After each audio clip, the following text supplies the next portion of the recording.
दोस्तों, एक ऐसा फैसला जो ऊपर से छोटा लगता है लेकिन उसके पीछे छुपा असर पूरे इलाके की तस्वीर बदल चुका है।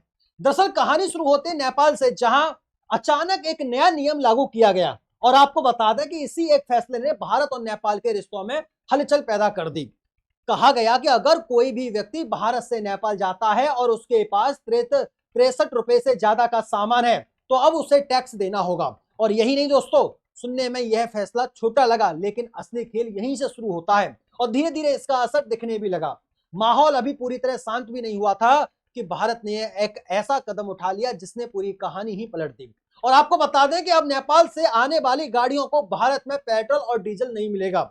इसके अलावा बॉर्डर के पेट्रोल पंपों पर पुलिस तैनात कर दी गई है और साफ आदेश दे दिया गया है कि नियम किसी भी हालत में नहीं टूटना चाहिए। और यहीं से सख्ती का असली दौर शुरू होता है। अब जरा उस तस्वीर को समझिए जो धीरे धीरे सामने आई, क्योंकि नेपाल के लोग बड़ी संख्या में भारत आते थे और सिर्फ घूमने या खरीदारी करने के लिए नहीं बल्कि तेल भरवाने के लिए अक्सर आते रहते हैं।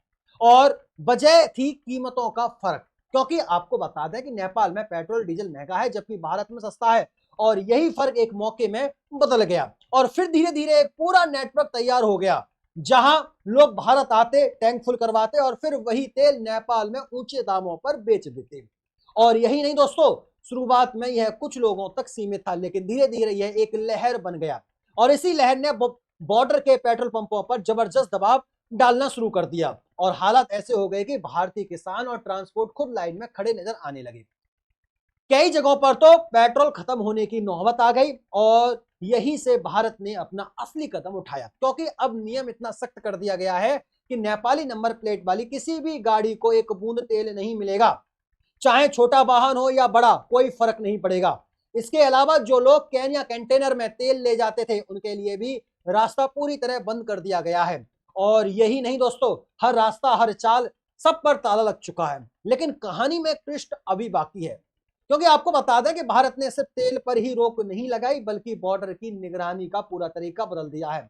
अब हर मूवमेंट पर नजर रखी जा रही है और इसके अलावा कैमरे लगाए गए हैं, हर आने जाने वाले की तस्वीर ली जा रही है और हर वाहन को ट्रैक किया जा रहा है। यानी अगर कोई बार बार नियम तोड़ने की कोशिश करेगा तो सिस्टम उसे पहचान लेगा।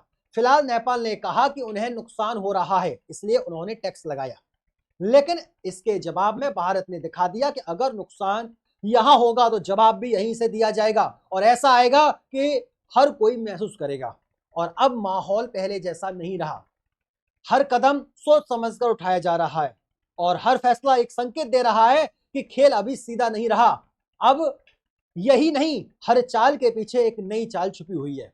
ऐसे में सबसे बड़ा सवाल अब यही है, क्या यह सिर्फ शुरुआत है या आने वाले दिनों में कुछ और बड़ा होने वाला है? क्योंकि अब यह खबर सिर्फ तेल या टैक्स तक सीमित नहीं रही बल्कि असली खेल अब गहराई में उतर चुका है, जहां फैसले दिखते कुछ और हैं और असर कुछ और पड़ता है।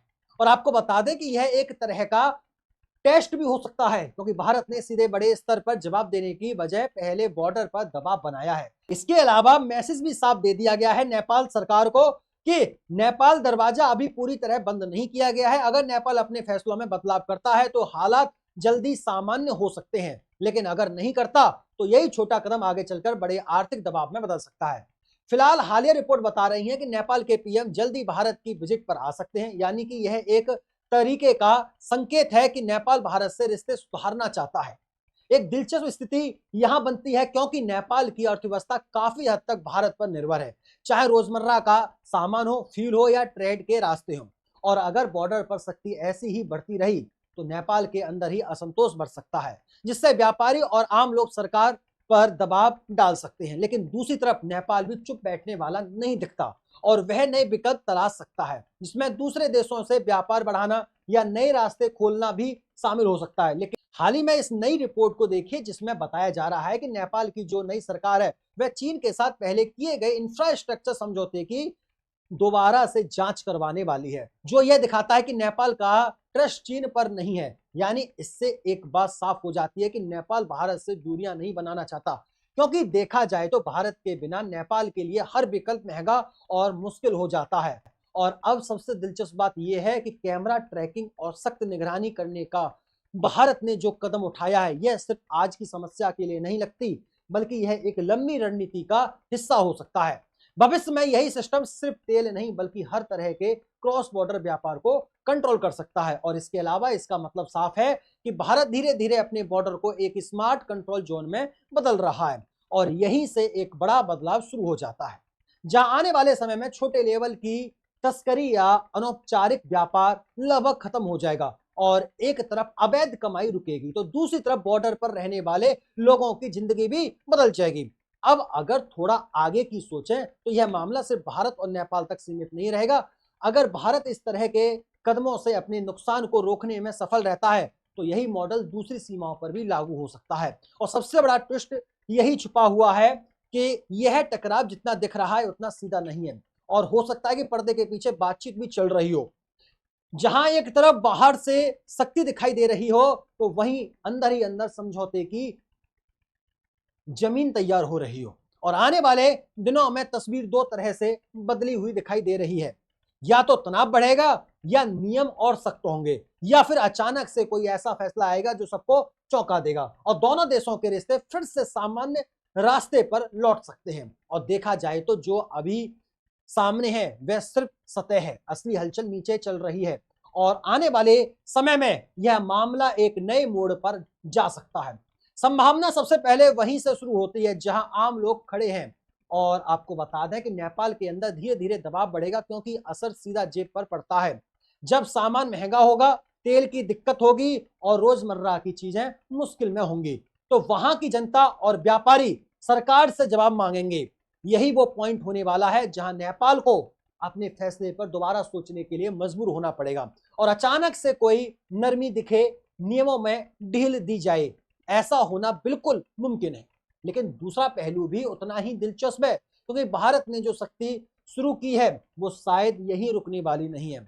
और अभी सिर्फ तेल रोका गया है लेकिन आगे छोटा व्यापार, ट्रांसपोर्ट, मूवमेंट और यहां तक कि कुछ एंटी पॉइंट्स पर भी कंट्रोल बढ़ सकता है, यानी सीमा धीरे धीरे फ्री मूवमेंट से कंट्रोल्ड मूवमेंट में बदलने लगेगी। और यही एक बड़ा बदलाव छुपा है जिसके माध्यम से भारत शायद इस मौके को एक लंबे गेम में बदल दे, जहां बॉर्डर सिर्फ एक लाइन नहीं रहेगा बल्कि पूरी तरह डिजिटल निगरानी वाला जोन बन जाएगा और हर गतिविधि रिकॉर्ड होगी, साथ ही हर पैटर्न समझ जाएगा और आने वाले समय में किसी भी तरह की अवैध गतिविधियां लगभग नामुमकिन हो जाएंगी। लेकिन हमने बताया कि अब तीसरी और सबसे चौंकाने वाली दिशा यह है कि नेपाल अपने विकल्प बढ़ाने की कोशिश करेगा और दूसरे देशों के साथ नजदीकी बढ़ाने की कोशिश करेगा, साथ ही नए व्यापारिक रास्ते खोजेगा। लेकिन यहां असली चुनौती सामने आएगी भूगोल, क्योंकि देखा जाए तो भारत से नेपाल को जितने सस्ते विकल्प मिल जाते हैं इतने सस्ते विकल्प किसी और देश से मिल ही नहीं सकते। यहां तक कि आपको शायद मालूम होगा